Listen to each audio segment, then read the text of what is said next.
One of the hardest parts about this series is, in my opinion at least, stopping the train when you arrive at a station.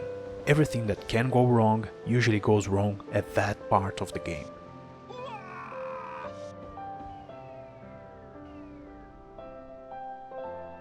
What if you knew the right time to pull the brakes, so you'd always stop at the same place every single time?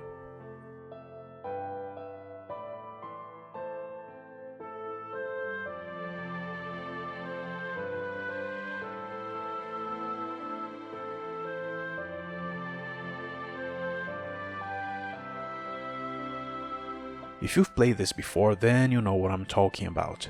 You're doing a nice job respecting the speed limits, you're on schedule, but then you overshoot the stop or you brake too much and end up wasting time, or even worse, end up having to re-accelerate.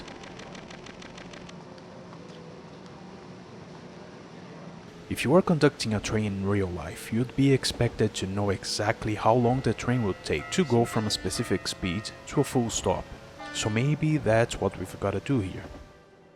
The idea itself is simple, just choose a train and learn how long it takes for it to go from, let's say, 60 km per hour to a full stop. And once you find that magic number, you just repeat it on every stop. And how exactly do we do that? By running a simple test, that's all you've got to do. Let's say that you're conducting this train, so first we've got to make it reach a go speed. We'll talk more about that later, but for now let's aim for 60 km per hour. After you've reached your goal speed, you've got to take a mental note of a specific distance. So let's say that we're reaching the 500 meter mark from our stop. So the moment you reach that 500 meters, you pull the brakes up to 7, and then you just wait for the train to make a full stop.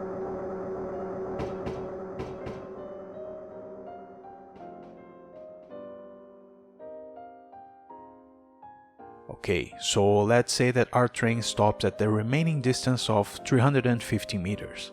So that means that this train is special. It takes around 150 meters to make a full stop from 60 km per hour at brake 7. Once you find that magic number, in this case 150 meters, all you have to do is restart the run and apply it for the rest of the stops. Alright, so let's see it in action. So first let's run our test.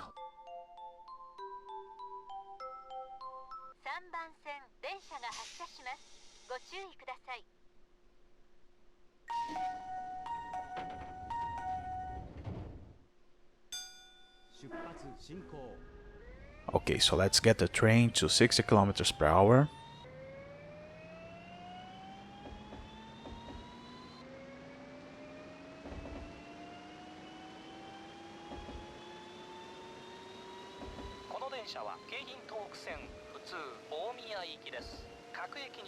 And then we wait for a distance that's easy to remember. Here I'll go for 1,300 meters.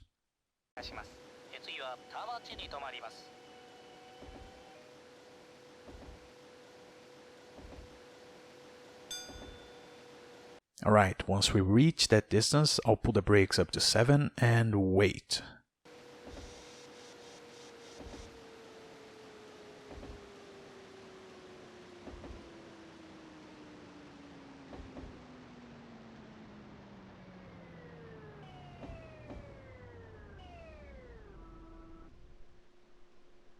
Okay, so we stopped at 1,145 meters from the goal, meaning that it took us around 155 meters to make that full stop. I'll round it up and aim for 160 meters instead. That's gonna be my reference. Right, so now let's go for the real thing.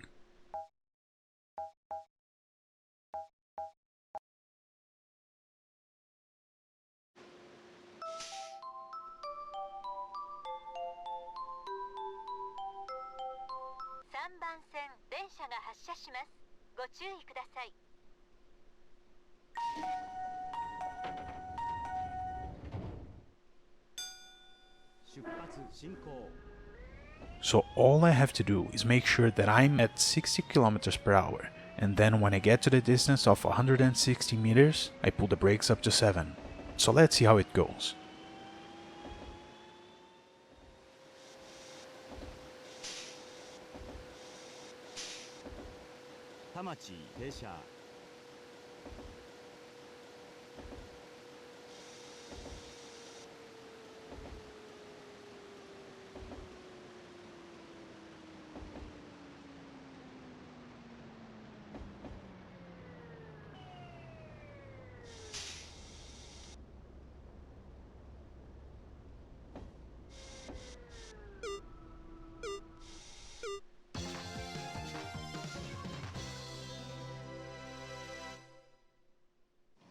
Alright, it worked quite nicely. Maybe 150 meters would have been better, but this works okay.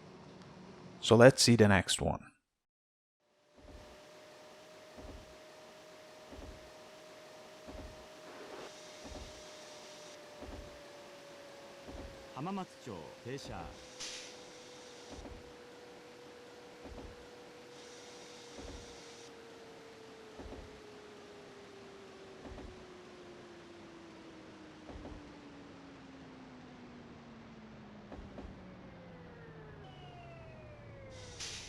Don't be distressed because you might be late for a few seconds, there's nothing wrong with doing that.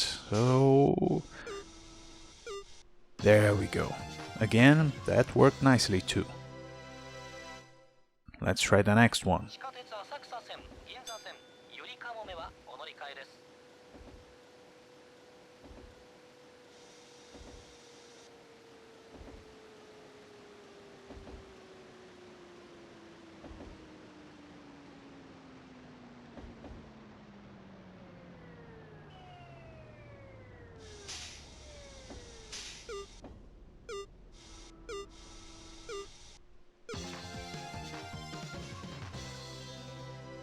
There we go. So you can see, the results are pretty consistent. By any means, it's not a miracle strategy, but it's a useful reference.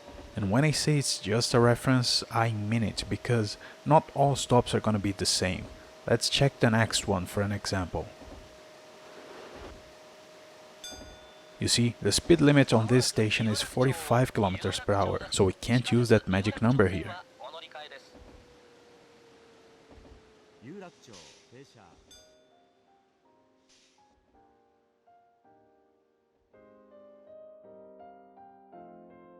But then you might ask yourself, why 60 kilometers per hour? Why not 70, 80, or more, or less? And why pull the brakes up to 7?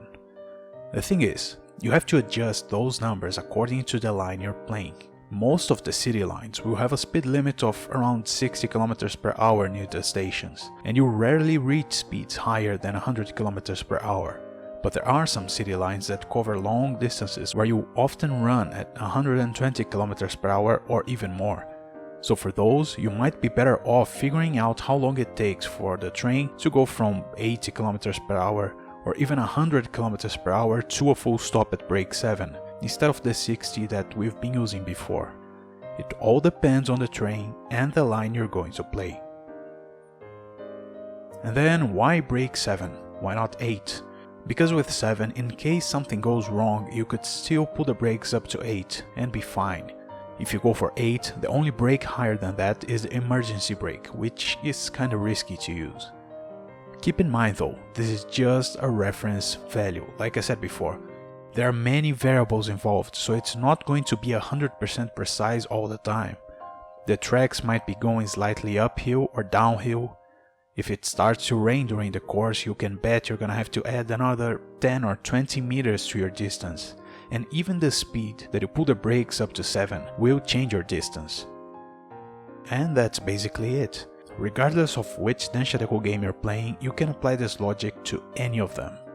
Just run a simple test, find your goal distance, and enjoy the ride.